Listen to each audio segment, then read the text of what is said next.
Mr. President, Secretary General, Excellencies, ladies and gentlemen, there are times in history when the decisions of nations are remembered by posterity. This is one such moment. What we do today or cannot do will be recorded in history. Driven by arrogance and emboldened by impunity, Israel has mounted a relentless onslaught on the occupied and beleaguered people of Palestine. As we speak, children, women, and men in Palestine are being killed with impunity. In 1 week of Israeli attacks, over 250 Palestinians have been killed and thousands injured. 1/3 are women and children. Death echoes in every home in Gaza. The Israeli airstrikes are responsible for the taking of every single life of the Abu Hattab family. 2 were women and 8 children. Let that sink in for just a moment. Hundreds of such tragedies are being enacted every hour in Gaza and other parts of the Palestinian territories. So far, over 50,000 Palestinians have fled their homes in Gaza. There is limited access to water, food, hygiene, and health services. Hospitals and access to water and sanitation services depend on electricity. Fuel for the power plants has almost run out. Gaza is plunged in darkness, literally and metaphorically. The only light is that of Israeli explosions. This is Palestine, where in full view of the world, the Israeli airstrikes bring down entire buildings to kill and terrorize innocent Palestinians and even silence the media. It is time to say enough. The voice of the Palestinian people cannot and will not be silenced. We, the representatives of the Islamic world, are here to speak with them and for them. Mr. President, it is appalling that the Security Council has been unable to exercise its primary responsibility for the maintenance of international peace and security. The Security Council has failed even to demand a cessation of hostilities. Those preventing the Council from doing so bear a heavy responsibility. In these circumstances, the General Assembly must assume its own responsibility. We must not fail the Palestinian people at this critical juncture. Mr. President, our first priority must be to halt the Israeli aggression. I hope that even at this 11th hour, the Security Council will call for a cessation of Israeli attacks. If it fails to do so, the General Assembly must make this demand on behalf of the entire international community. Let us be clear, there is no moral or military equivalence between the beleaguered and occupied Palestinian people, who have no army, no navy, no air force, and the Israeli war machine, one of the most powerful in the world. This is a war between a military occupier and an occupied people. It is a conflict between illegal occupation and a legitimate struggle for self-determination.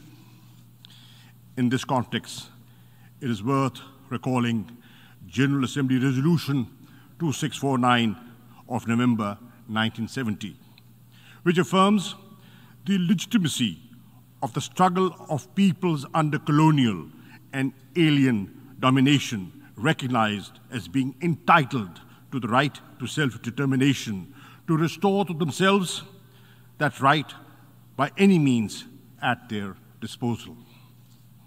Second, we should mobilize all possible humanitarian help for the devastated Palestinian population in Gaza and other parts of the occupied territories.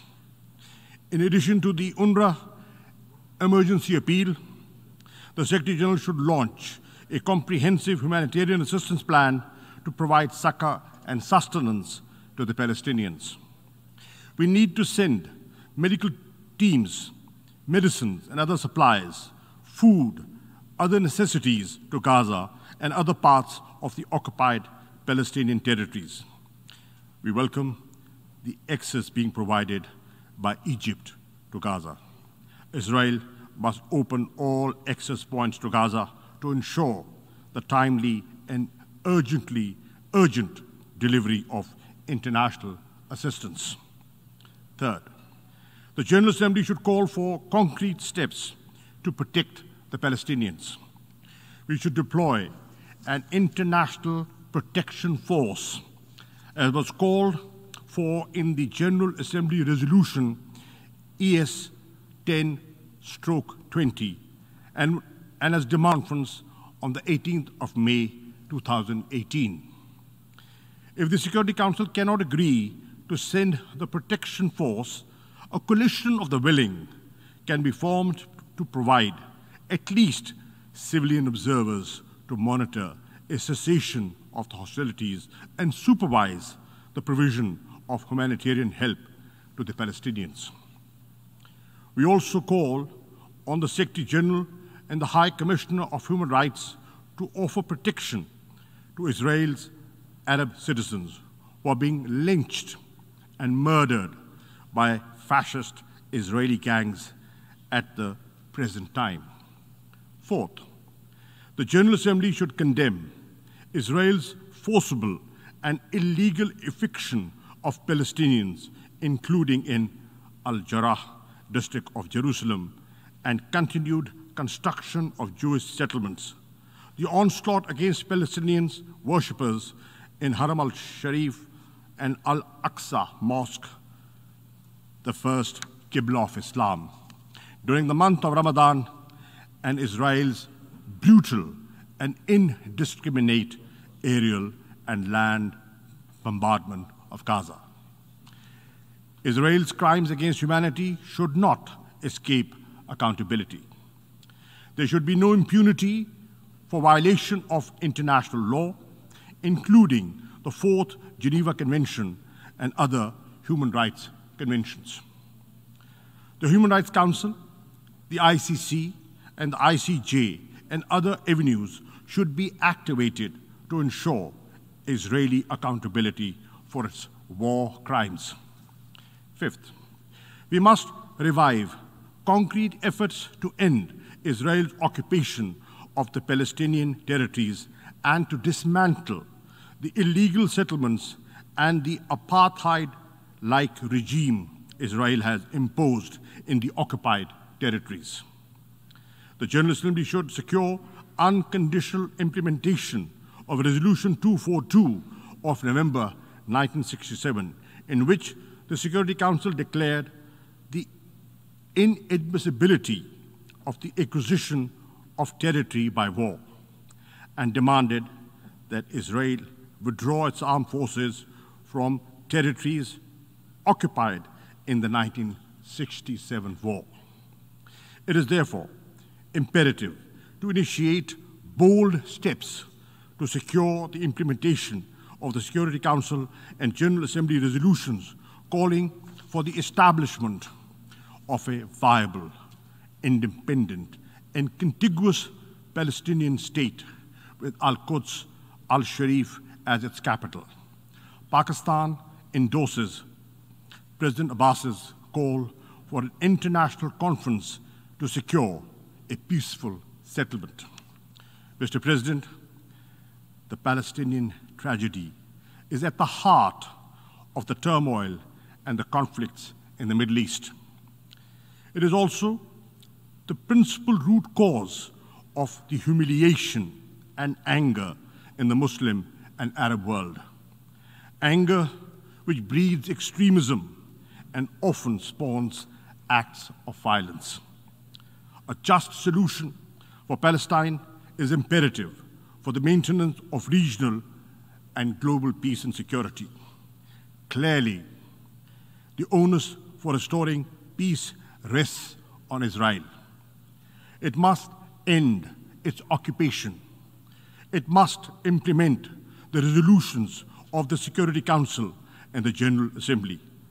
This General Assembly session must send a clear message to the Palestinian people and to Israel. It is only through determined and decisive action that this Assembly can restore the credibility of the United Nations and demonstrate its effective role in preserving world peace and global order based on equity and justice. I end with a verse from a great resistance poet of Pakistan. "E arz-e Palestine, main bhi Haazir hoon." O land of Palestine, I too am there for you. I thank you.